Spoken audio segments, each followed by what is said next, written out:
ஸ்ரீமதே ராமானுஜாய நமஹ. இப்பொழுது நம்முடைய அடுத்த பதிவில் திவ்யதேச விளக்கங்களில் திருக்கோழி என்ற இரண்டாவது திவ்ய தேசத்தை பற்றி பார்க்கலாம். சில திவ்ய தேசங்களுக்கு ஆழ்வார்கள் அதிகமாக பாசுரமிடவில்லை. ஒன்றிரண்டு பாசுரங்களோ அல்லது அந்த பாசுரங்களில் திவ்ய தேசத்தின் திருநாமமோ அல்லது பெருமாள் சில இடங்களில் தாயார் திருநாமங்களை மட்டும் ஆழ்வார்கள் மங்களாசாசனம் பண்ணினர். ஆனால் அந்த கோவில்கள் எல்லாம் சிறிய கோவில்களா என்றால் இல்லை. அந்த கோவில்களுக்கு பாசுரங்கள் இல்லாவிட்டாலும் அந்த கோவிலை பற்றி தமிழ் இலக்கியம், சில வடமொழி இலக்கியங்கள் கூட அதிகமாக குறிப்பிட்டிருக்கின்றன. அவற்றை பற்றி வரலாற்று குறிப்புகள், அதாவது ஹிஸ்டாரிக்கல் நோட்ஸ் இம்பார்ட்டன்ஸ் அதிகமாக உண்டு. அப்படிப்பட்ட ஒரு திவ்ய தேசம் இந்த திருக்கோழி என்று அழைக்கப்படுகின்ற திவ்ய தேசம். திருக்கோழிக்கு இன்று உரந்தை, உறையூர், நிசுலாபுரி, அர்க்காலோ, நாச்சியார் கோவில் என்று பல திருநாமங்கள் உள்ளன. ஆனால் திருமங்கையாழ்வார் இந்த திவ்ய தேசத்தை திருக்கோழி என்று அழைத்தார். பாசுரத்தை முதலில் பார்க்கலாம்.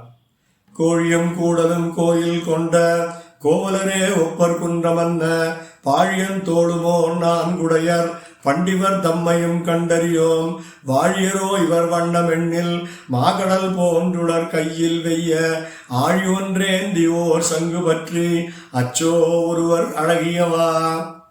முதல்ல இந்த பாசுரத்துக்கான சின்ன விளக்கம். அதாவது இந்த பாசுரத்தில் ஆழ்வார் 3 திவ்ய தேசங்களை குறிப்பிட்டுள்ளார். கோழி, கூடல், கோயில் கொண்டன்னு 2 திவ்ய தேசங்களை சொன்னார். கோழி என்றது திருக்கோழி, கூடல் என்றது இன்று மதுரை மாநகரமான திருக்கூடல் என்ற திவ்ய தேசம். கடைசியில ஆழி ஒன்றேந்தி ஓர் சங்கு பற்றி அச்சோ ஒருவர் அழகியவா என்று திருநாகை பெருமானை ஆழ்வார் குறிப்பிட்டார். ஆக இந்த பாசுரத்திலே கோழி, கூடல், திருநாகை என்ற 3 திவ்ய தேசங்கள் குறிப்பிடப்பட்டுள்ளன. திருக்கோழிக்கு இந்த ஒரு பாசுரம்தான். ஆனால் இந்த பாசுரத்திற்கு விளக்கம் அளிக்கும் பொழுது ஒரு முக்கியமான ஒரு விஷயம் வெளியே வரும். இந்த கோழியிலே இருக்கின்ற பெருமாள் அழகிய மணவாள பெருமாள், திருக்கூடலில் இருக்கின்ற பெருமாள் சுந்தரராஜ பெருமாள், நாகையிலே இருக்கின்ற பெருமாள் நாகை அழகியார் என்று திருமங்கையாழ்வாரால் மங்களாசாசனம் பண்ணப்பட்ட திருநாகப்பட்டினம் சுந்தரராஜ பெருமாள். ஆக இந்த 3 திவ்ய தேசங்களிலும் பெருமாள் அழகாக இருப்பார் என்று திருமங்கை ஆழ்வார் சொல்லி இருக்கின்றார். என்ன, கோழியிலே அழகிய மணவாளன், கூடலிலே சுந்தரராஜன், இங்கு நாகையிலே அழகியார், நாகை அழகியார். ஆக இந்த 3 பெருமானுடைய அழகுகளும் ஒப்பற்றது என்பதால் இந்த பாசுரத்திலேயே 3ஐயும் சேர்த்து குறிப்பிட்டு இவ்வளவு அழகுள்ள பெருமாள்கள் வேறு எங்கும் கிடையாது என்று தோன்றுவது போல் பண்டு இவர் தம்மையும் கண்டறியோம் வாழியரோ இவர் வண்ணம் எண்ணில் என்று அதனுடைய அழகை சிலாகித்து பேசுகின்றார் ஆழ்வார். பாசுரத்தினுடைய விளக்கம் இது. ஆனால் இந்த பாசுரத்தில் வேறு 2 விஷயங்கள் முக்கியமாக நம்ம தெரிஞ்சுக்கலாம். முதல்ல, இன்றைக்கு உறையூர் என்று பெயர். ஆனால் ஆழ்வார் குறிப்பிட்டது உறையூர் என்ற திருநாமம் இல்லை, திருக்கோழி என்ற திருநாமம். இதற்கு காரணம் என்ன அப்படின்னு பார்க்கும் பொழுது சங்க இலக்கியங்களிலே, தமிழ் இலக்கியங்களிலே இதற்கான காரணம் சொல்லப்பட்டுள்ளது. அதாவது ஒரு முறை ஒரு சோழ ராஜா, அந்த ராஜாவினுடைய பட்டத்து யானை, அந்த யானை இந்த ஊருக்கு வந்தது. இந்த யானை வேகமாக வந்ததை கண்டு எல்லாரும் பயந்து ஓடுகின்றனர். அப்பொழுது ஒரு கோழி இந்த யானையுடன் சண்டையிட்டு இந்த யானையை வென்று யானையை அமைதி பெறச் செய்தது. அதனால ஒரு கோழி யானையை ஜெயித்த ஊர் என்பதால் இவ்வூருக்கு கோழியூர் என்ற பெயர். கோழி என்றும் நம்ம சம்பிரதாயத்திலே திரு என்பது சேர்த்துக் கொள்வதால் திருக்கோழி என்றும் இவ்வூருக்கு திருநாமம். இப்போ திருமங்கை ஆழ்வார் காலத்தில் திருக்கோழி என்ற திருநாமமே இருந்தது.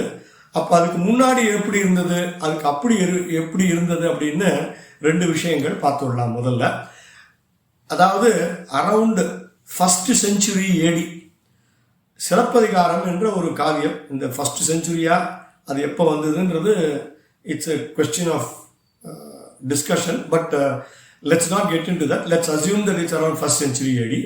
இந்த சிலப்பதிகாரம் என்ற 5 காப்பியங்களில் பெருங்காப்பியங்களில் ஒன்றான தமிழிலே ஒரு புகார் காண்டம், நாடுகான் காதை, அதாவது ஒரு சாப்டர்.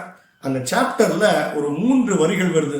காவிந்தி ஐயையும் தேவியும் கணவனும் முரம் சிறை வாரணம் முன்சமன் செருக்கிய புறம் சிறை வாரணம் புக்கனர் புரிந்தன் அப்படின்னு ஒரு 3 வரிகள் வருது. அதுல இந்த சிலப்பதிகாரத்துல கண்ணகியும் கோவலனும் அப்படியே ஊர்களை எல்லாம் பார்த்து கொண்டு வருகிறார்கள். இந்த கவுந்தி அடிகள் இவ 2 பேரையும் கூட்டிட்டு வரும்பொழுது இந்த கோழியூர் என்ற ஊருக்கு வருகின்றனர். அதுக்கு சொல்லும் பொழுதே அந்த ஊருடைய டிஸ்கிரிப்ஷன் சிலப்பதிகாரத்தில் எப்படி இருக்கு அப்படின்னா, முரம் போல் காதுகளை உடைய யானையும் புறத்தே சிறகினை உடைய கோழியும் சண்டையிட்ட ஊர் அப்படின்னு இந்த ஊருக்கு டிஸ்கிரிப்ஷன் சிலப்பதிகாரத்தில் இருக்கு. அதாவது முரம் செவி வாரணம், வாரணம்னா யானை, முரம் செவி வாரணம்னா பெரிய காதுகளை உடைய யானை, முன்சமம் முறுக்கிய அதனுடைய கர்வத்தை அடக்கிய புறம் சிறை வாரணம். வாரணம்ன்றதுக்கு இன்னொரு பேரு கோழி அப்படின்ற ஒரு அர்த்தம் உண்டு. அதாவது சிக்கன், சிக்கனுக்கு இன்னொரு பேர் தமிழ்ல வாரணம். வாரணத்துக்கு இன்னும் 2 அர்த்தம் உண்டு, சங்கு, அந்த மாதிரி அர்த்தங்கள்லாம் உண்டு. நம்ம பாசுரத்துக்கு தேவையானது இந்த யானையினுடைய கர்வத்தை அடக்கிய கோழி இருந்த ஊர் கோழியூர் அப்படின்னு சிலப்பதிகாரம். அதாவது 1st century AD-ல இந்த திவ்ய தேசத்துக்கு பேர் கோழியூர் தான். அதே பேரைத்தான் திருமங்கை ஆழ்வார் சொல்லி இருக்கின்றார். அப்ப பேர் எப்ப மாறித்து அப்படின்னா, இந்த சோழ ராஜாக்கள் வந்ததுக்கு அப்புறம் கோழியூரை எடுத்துட்டு உறையூர்னு அவ பேர் மாத்திட்டதாக திருச்சிராப்பள்ளி புராணம் அப்படின்ற ஒரு புராணம் சொல்றது. அதை தவிர புறநானூறு, செங்கல் கடவு, இந்த மாதிரி பல புராணங்கள் இவ்வூருக்கு உறையூர் என்று பெயர் வந்ததை சொல்றார். இதுல முக்கியமா இந்த சரித்திரத்திலிருந்து பார்க்க வேண்டிய விஷயம் என்னன்னா, இந்த இன்றைக்கு இருக்கின்ற உறையூர் என்ற திருக்கோவில் நம்ம எல்லாம் போய் பார்த்துட்டு வரோமே, அந்த க்ஷேத்திரம் 2 முறை அழிந்துள்ளது. அதாவது 11th century-ல ஒரு தடவை காவேரியின் வெள்ளத்தால் உறையூர் அழிந்ததுன்னு சொல்றார் 11th century-ல. அதுக்கப்புறம் 15th century-ல சிவனுடைய சாபத்தால் செவ்வந்தி புராணம்ன்ற ஒரு புராணத்துல ஒரு சாப்டரே இருக்கு. அதாவது உறையூர் அழிந்த சருக்கம் அப்படின்னு. சருக்கம்னா இங்கிலீஷ்ல, சான்ஸ்கிரிட்ல சர்க்கம் இல்லைன்னா அத்தியாயம்னு சொல்லலாம். அதாவது உறையூர் அழிந்த சர்க்கம் அத்தியாயம்னே ஒரு சாப்டரே இருக்கு. அப்போ உறையூர் அழிந்தது 15th century-ல 2வது முறையாக இட் காட் டெஸ்ட்ராய். இப்போ கேள்வி என்னன்னா, நம்ம அன்னைக்கு பார்த்த கோவில் தான் இன்னைக்கும் இருக்கா? ஆழ்வார் பாடின கோவில் இன்னைக்கு பார்த்த கோவிலா அப்படின்ற ஒரு கேள்வி இன்னைக்கு வரைக்கும் இந்த சந்தேகம் தீரவில்லை. ரீசெண்டாக, அதாவது ரீசெண்டான 1986 87 நினைக்கிறேன், இந்த உறையூர் பக்கத்துல அகழ்வாராய்ச்சி, அதாவது எக்ஸ்கவேஷன், கொஞ்சம் ரிசர்ச் எல்லாம் பண்ணினா, இந்த ரிசர்ச்ல இருந்து they found a lot of objects from temples. இந்த கோவிலில் வச்சுட்டு இருக்கிற பாத்திரங்கள், மடைப்பள்ளியில் யூஸ் பண்ற பாத்திரங்கள்லாம் அந்த ஆராய்ச்சியில கிடைச்சது. ஆனா கோவிலை பத்தி மற்ற விஷயங்கள் ஒன்றும் கிடைக்கல. அப்ப இன்னும் ஆராய்ச்சி பண்ணணும்னு சொல்லிட்டு இருக்கா. But it is not conclusive whether the current temple is still the old temple or not. இது ஒரு ஆராய்ச்சிக்கான விஷயம். யாருக்காவது ஆர்கியாலஜி ஆராய்ச்சி இதெல்லாம் கொஞ்சம் இன்ட்ரெஸ்ட் இருந்ததுன்னா இந்த லைன்ல பார்க்கறதுக்கு நம்ம திவ்ய பிரபந்தங்களிலே பல விஷயங்கள் உள்ளன.